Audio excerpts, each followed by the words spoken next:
manifestations d'ampleur contre la réforme des retraites du 19 janvier et du 31 janvier, voici la troisième mobilisation générale à l'appel des syndicats le mardi 7 février. La manifestation parisienne s'est élancée peu à peu de la place de l'Opéra.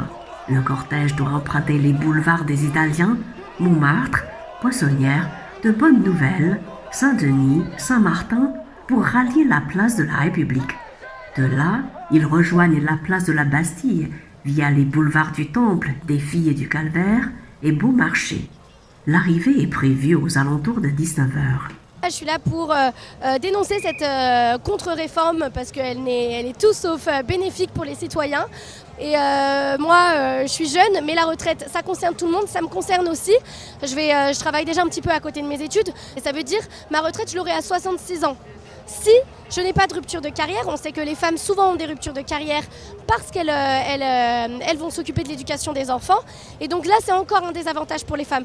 Et de l'argent, on en a. Là, ils nous disent oui, il y a un déficit. Il faut savoir que le budget retraite, c'est 330 milliards.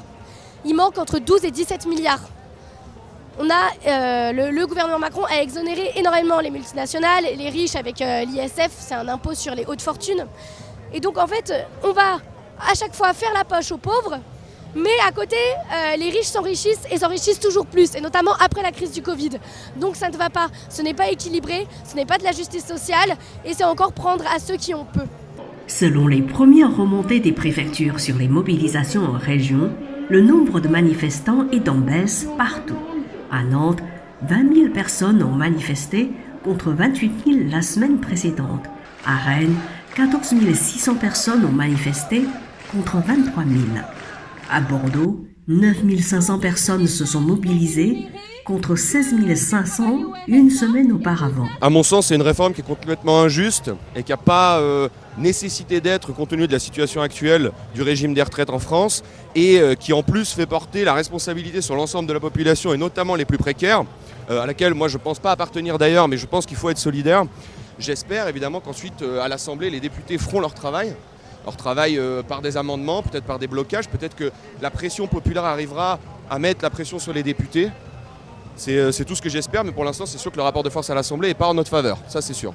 Plusieurs secteurs ont vu leur taux de grévistes chuter ce mardi à la mi-journée pour le troisième round de mobilisation contre la réforme des retraites.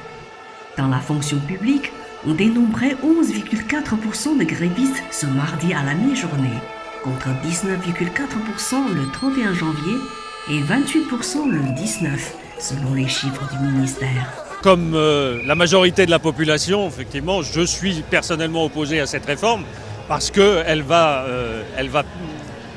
m'empêcher de partir tôt à la retraite et donc m'empêcher effectivement de bénéficier d'une retraite relativement longue et relativement en bonne santé.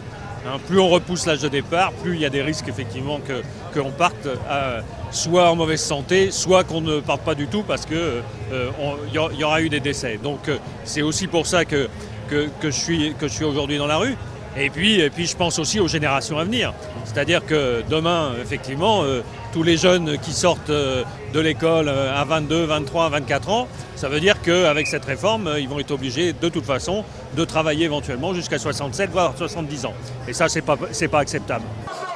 Malgré la baisse du nombre de manifestants, les syndicats se projettent déjà vers la 4e journée de manifestation, samedi 11 février, pour maintenir la pression sur le gouvernement.